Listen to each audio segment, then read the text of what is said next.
if you're an online business owner, a coach, a consultant, a 1099 salesperson, or any other business that has variable income, then you've probably struggled with managing your cash flow.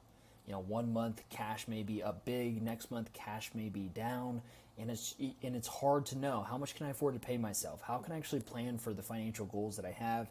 How can I make informed decisions around reinvesting into my business, or maybe hiring someone? Or, you know, it may also be hard for you to plan for your taxes or know how much you're going to owe on your taxes.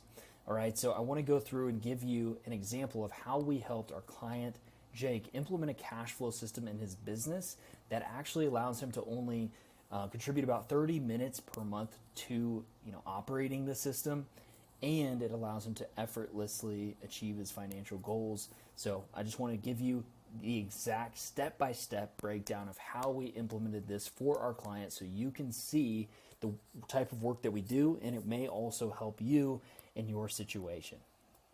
All right, so I'm going to go through this case study here, but this is also within our free cash flow mastery resource, which I'll put a link in the description too that you can download completely for free, and it will take you through step by step how you can actually set up the system for yourself in your own financial life, whether it's in your business or maybe you're a salesperson. You can use this. If you have variable income in any form or fashion, this system will help you manage it effectively. Okay, so let's go ahead and dive in here. Here's exactly how we helped Jake implement this system in his business. So here's this financial situation. I want to give you some context and backstory, so maybe this will relate to your situation. All right, he's married, he has one kid, and he's 27 years old, online business owner and contracted 1099 salesman. So he's got two things going in, two things bringing in money for him: online business owner, coach, and also contracted 1099 salesman. All right, so we have two really sources of variable income. Projected annual profit before taxes for him was around $240,000 or $20K per month. He elects to file taxes as an S corp. If you're making anywhere near this amount in profit in your business, you probably should consider filing as an S corp. If you don't know what that means or what that looks like, feel free to drop a comment below, and I'll talk you through it. His average personal monthly expenses were $7,000, and his personal emergency savings target was already met, which is important because this should be your first financial goal priority, is to get an emergency savings in place both in your business and in your personal life so that you can have a buffer between your goals and any other financial future optionality that you want. You don't want to have to sell investments to pay for a flat tire or maybe your car breaks down. All right, so we want this buffer to be in place first. So that's important to note, because then we can focus on how do we plan for these financial goals with variable income. So he wanted to invest for financial freedom, which is investing in the markets. We helped him set up a Roth IRA, a solo 401k, and also a taxable account, and then told him where money should go on a regular basis. He wants to buy a new car in the next year, buy his first home in the next 3 to 5 years, and then save for child's future to be able to give them a lump sum money whenever they turn 18. All right, so when we started working with him, here's what he already had in place. So he had established an LLC and an EIN, which is great. If you don't have that, definitely set that up.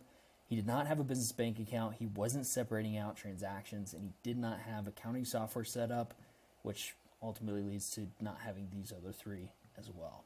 But he was making enough profit after taxes, which we had to set all this stuff up to even know that was the case, which I'll dive into here in just a minute. And then we also had to track his personal transactions over the last 3 to 12 months. So let's dive in here. So here's what we helped him with first. So we needed to get these pieces of the puzzle in place to even be able to build a good cash flow system. Because if you don't have this stuff, a business bank account, you're not separating out transactions, you don't have accounting software, your accounts aren't linked to it, you're not doing your bookkeeping on a regular basis, or you don't have someone else doing it, the inputs are going to be bad. If you have bad inputs, you have bad information, bad numbers, you're not going to be able to build an effective cash flow system. Okay, so we had to get these pieces in place so that we knew exactly and accurately what his numbers were, so that we could build this system. So he opened a business bank account, Blue Vine. There are a few options that I mentioned up here in the beginning of the doc that you can check out if you download it in the description. We moved all business transactions, income, and expenses to his business account.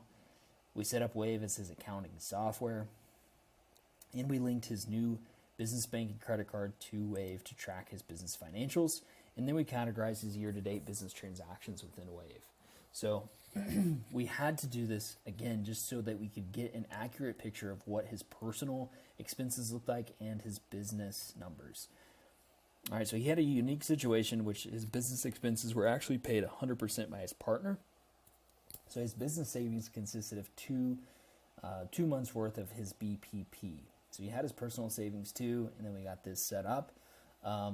You're probably not in this situation, so your business savings will come before these other goals that we mentioned here. Okay, so at a minimum, you can read this up in the earlier on in the document here, but a minimum we recommend 3 months of operating expenses for business savings. So his was a little bit different because he's not the one actually making the payment for the business expenses. All right, so completing those steps allowed us to start looking at his numbers and build out the actual system. So here's step by step how we did it and how you can too.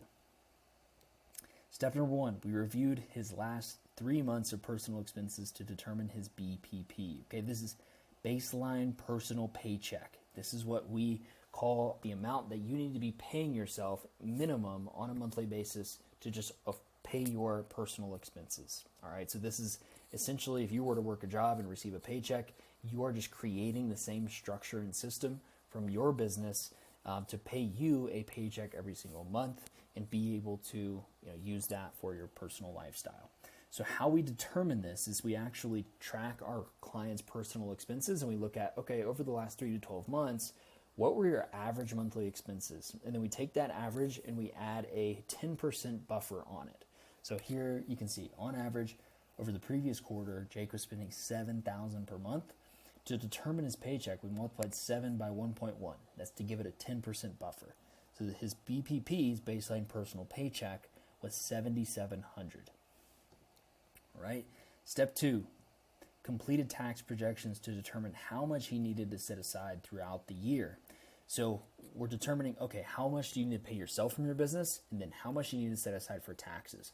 Once we knock out those two things, then we know that the remainder of the cash flow can actually be allocated to specific financial goals. But we have to get these two things out of the way first before we can start thinking about that.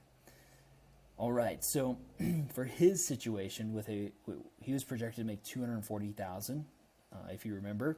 And here was the result of his tax projection. We do this for all of our clients. If you don't have anyone running a tax projection for you, and you're just showing up and hoping your CPA gets you the right number on April 15th, and you have the right amount of money to pay, reach out to us. We can help you by running tax projections so you know exactly what you're going to owe before you have to actually make the payments to the IRS.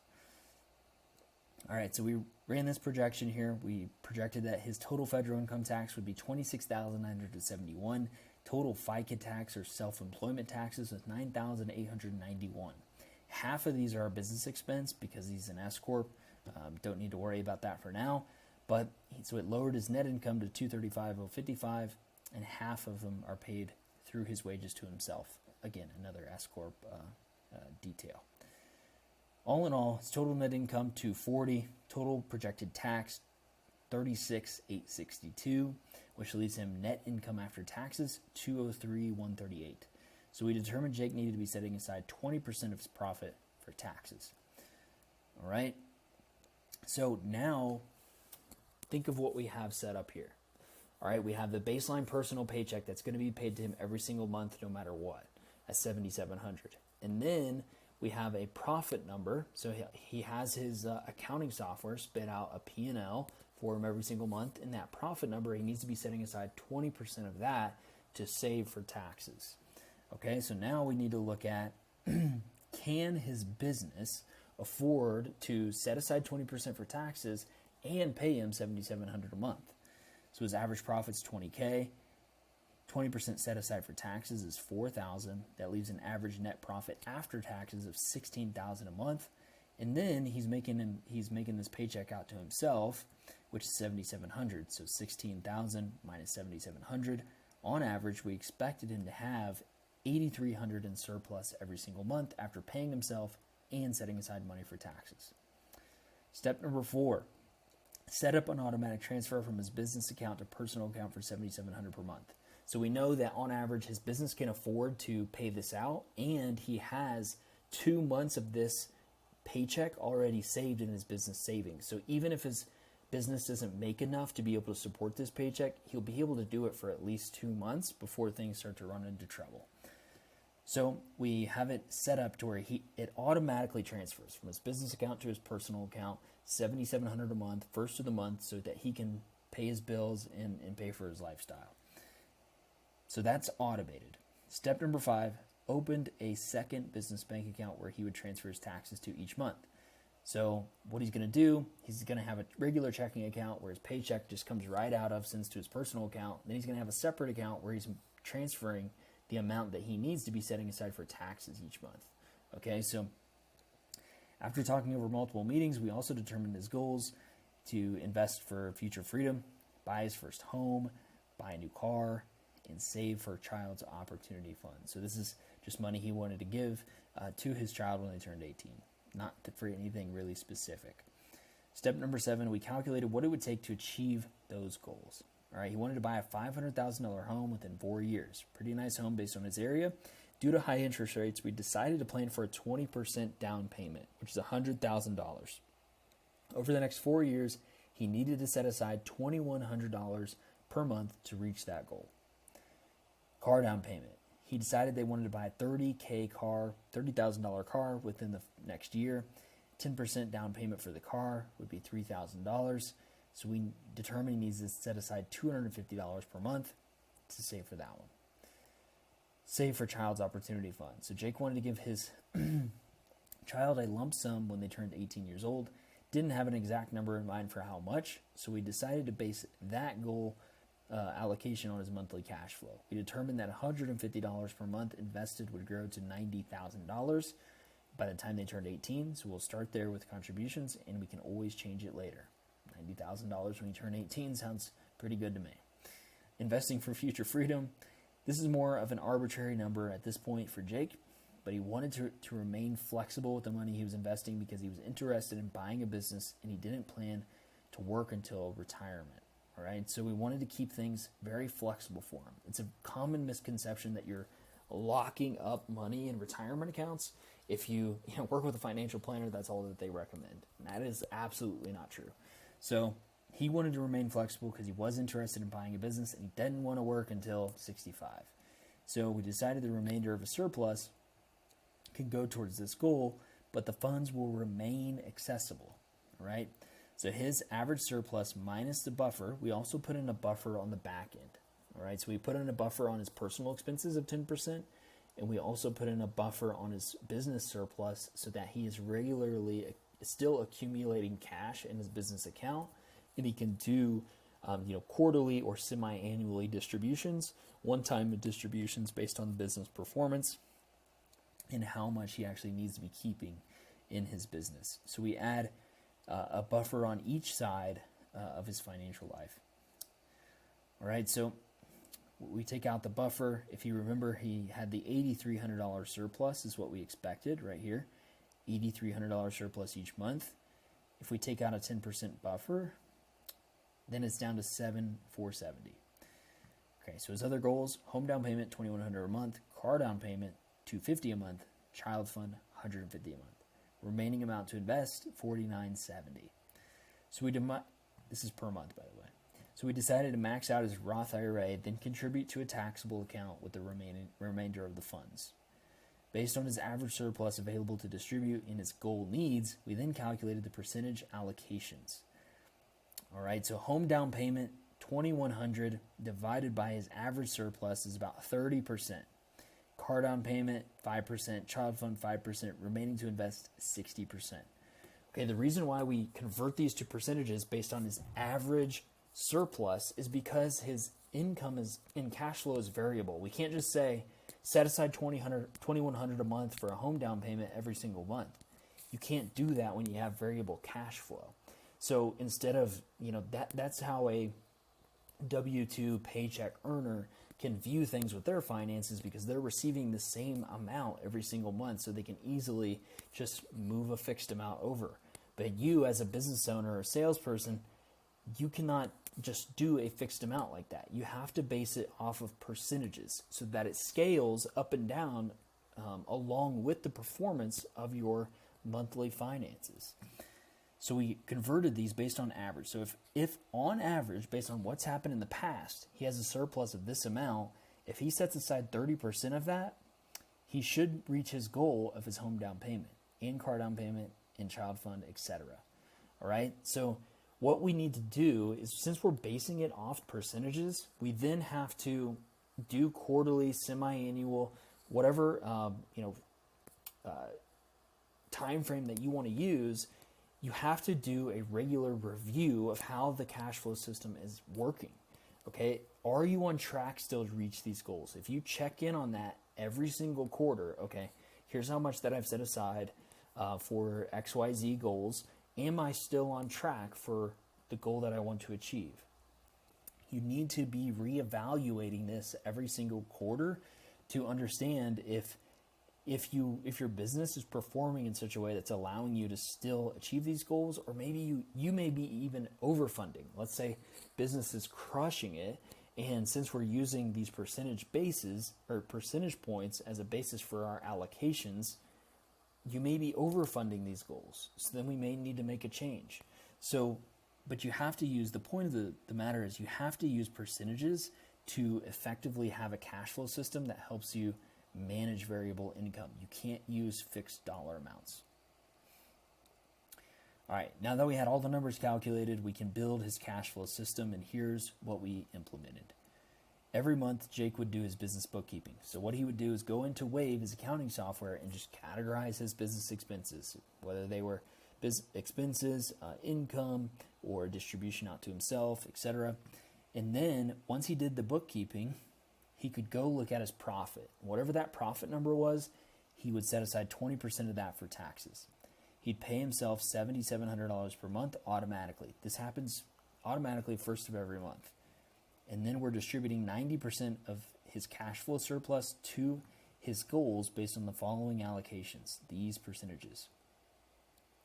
If he didn't have a surplus, he wouldn't distribute anything. This is important here. Okay, so how we define surplus. Surplus is profit minus your paycheck minus the 20% of business, or 20% set aside for taxes. Your percentage may be different based on your income and financial situation, but for his it was 20%. So we needed to take his profit, set aside 20%, and then subtract his paycheck, and then whatever was left over after that, just like we demonstrated earlier, that is how much we're going to distribute out. So we'll distribute actually 90% of that, I should say, of his surplus to the following allocations, because we're leaving the buffer in place. So he would take 90% of whatever's left and then distribute out to these various accounts to save for these goals that he had.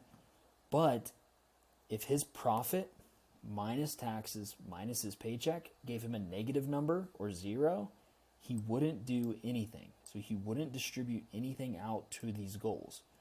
Okay, we don't want your business or your business to run a financial deficit because you're moving money out to achieve these goals. If your business can't support it, you don't move money to it.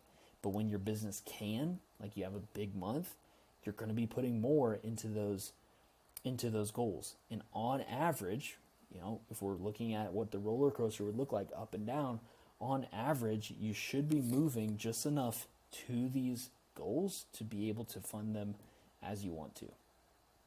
Hopefully that makes sense. But that is exactly how we set up a cash flow system to help our client Jake effectively manage his variable income. Like I mentioned earlier, it only takes him 30 minutes total each month to operate this cash flow system. It's easy, quick, and clear. He knows exactly what to do, where to move the money, and when not to distribute anything as well. All right. So that's exactly how you can implement it in your business as well. If you download this resource that I'm going through here, Cash Flow Mastery, you can find it in the description.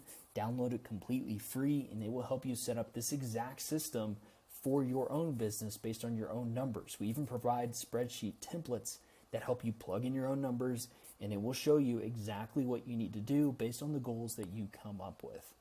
All right, so that is how you can build a cash flow system and how we did it for our client, Jake, to help him effectively manage variable income, save for taxes, pay himself, and plan for his financial goals. Hopefully this helped, and I'll see y'all in the next video.